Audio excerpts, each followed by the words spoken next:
आवाज नहीं जाता साला भाई को कॉल लगा के बीट कर देता है मादर चौथ। हाँ हेलो आवाज नहीं जा रहा है तुमको मतलब कॉल रिसीव करके कुछ बोलना नहीं है मतलब मजाक बना के रखा है। लड़का घर पे भेजे उसके बाद तुम्हारा मजाक अच्छी तरह करवाते हैं भाई को। ठीक है रखो रखो कैंसिल। जय हिंद जय भारत। एक बार फिर से स्वागत है आप सभी का आपके अपने चैनल लोन हेल्प इंडिया में। और आज के इस वीडियो में बात करेंगे कि कॉल अगर आप रिसीव नहीं करते हैं किसी भी बैंक से या एनबीएफसी से, आपका लोन है, मल्टीपल जगह से लोन है, एक लोन को भरने के लिए दूसरा लोन, दूसरे लोन को भरने के लिए तीसरा लोन, लेते लेते आपके पास इतना ज़्यादा लोन हो चुका है कि अब आप भरने में सक्षम नहीं है, मल्टीपल जगह से लोन हो चुका है, दलदल में फंस चुके हैं और साथ साथ में आपको कॉल्स लगातार आ रही है और क्या आपको कॉल्स उठाना है कि नहीं उठाना है, और अगर आप कॉल्स नहीं उठाते हैं तो क्या होगा। एक बार फिर से स्वागत करता हूं मैं आप सभी का आपके अपने चैनल लोन हेल्प इंडिया पे।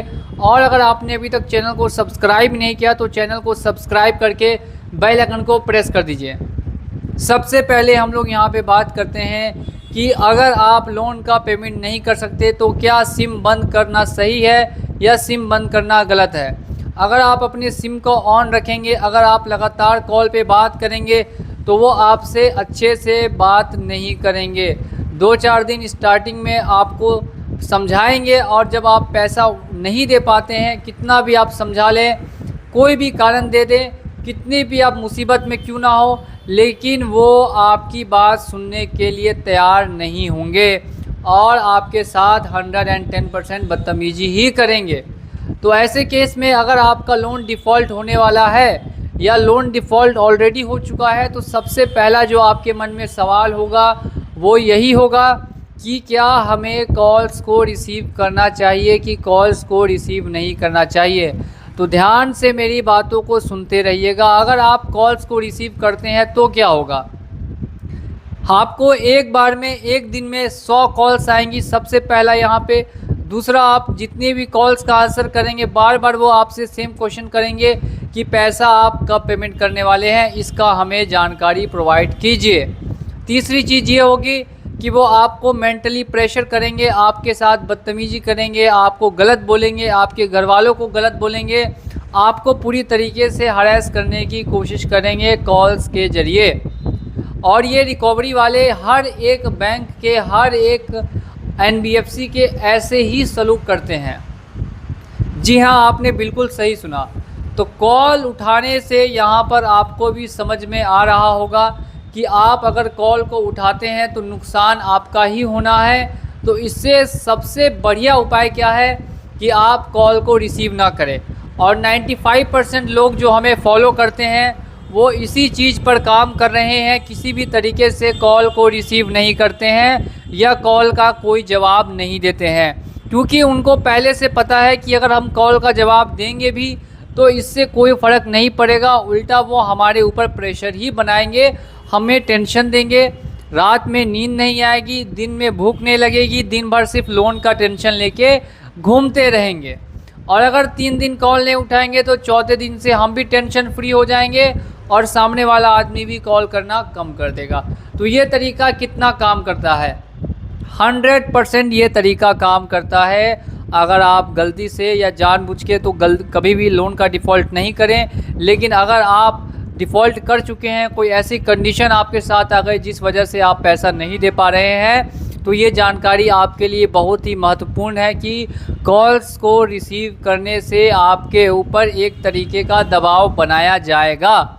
तो इस दबाव से बनने का बचने का सबसे बढ़िया क्या उपाय है?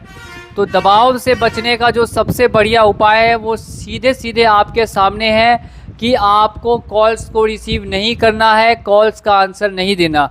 क्या कॉल को नहीं रिसीव करने पे या आंसर नहीं देने पर कंपनी या बैंक आपके ऊपर केस कर सकती है? तो अगर आपने पर्सनल लोन लिया है और पर्सनल लोन लेकर आप डिफ़ॉल्ट कर रहे हैं तो बैंक या कंपनी कॉल ना उठाने को लेकर आपके ऊपर कभी भी FIR नहीं दर्ज करवा सकती है। ये सिर्फ आप लोगों का मिसकंसेप्शन है या कंपनी ने आपको डरा के रखा है कि वो आपके ऊपर केस कर देगी, लेकिन ऐसा कुछ भी नहीं होगा। तो सभी दोस्तों से मैं ये निवेदन करना चाहूँगा जो भी हमें फॉलो करते हैं कि आप कॉल्स का टेंशन बिल्कुल भी नहीं लें। अगर वो आपको कॉल्स करते हैं और वो हरेस करते हैं, आपको परेशान करते हैं कॉल करके, तो ऐसी कंडीशन में आप कॉल्स को उठाना हमेशा हमेशा के लिए बंद कर सकते हैं। और बंद करना ही 110% सही ऑप्शन भी रहेगा। और आपकी क्या राय है वो आप कमेंट सेक्शन में ज़रूर बताएंगे।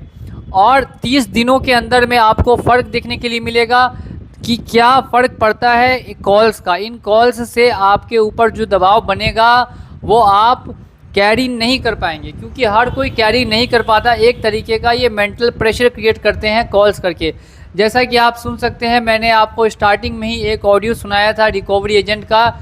ये सिर्फ एक एग्ज़ाम्पल है। ऐसे लाखों ऑडियो मेरे फ़ोन में रखे हुए हैं जिसमें रिकवरी वाले बहुत बदतमीज़ तरीके से घर वालों को और आपको और बाकी जो जिन्होंने भी लोन डिफ़ॉल्ट किया उनको क्या कुछ नहीं बोलते, चोर बोलते हैं, डकैत बोलते हैं और भी बहुत सारी चीज़ें बोलते हैं। लेकिन आपको इस समय जवाब ना देकर आपको शांति से कॉल को रख देना है और इन सभी चीज़ों को भूलकर अपने काम में व्यस्त हो जाना है। ज़्यादा से ज़्यादा कोशिश कीजिए कि आप अपने कामों में व्यस्त होकर और अपने कामों को अंजाम दीजिए, और जैसे ही पैसा आपके पास आए आप इनका लोन हमेशा हमेशा के लिए क्लोज़ करने की कोशिश कीजिए। तो ये उन सभी लोगों के लिए ये बहुत बड़ी एडवाइस थी, सजेशन था, जिन्होंने लोन लेकर रखा है। और आप सभी कमेंट में बताना नहीं भूलेंगे कि क्या आप आज के बाद कभी इनका कॉल उठाने वाले हैं कि नहीं उठाने वाले हैं। चलिए चलता हूँ आज के इस वीडियो में और मिलूँगा आप लोगों से अगली वीडियो में बहुत ही जल्द। जय हिंद, जय भारत।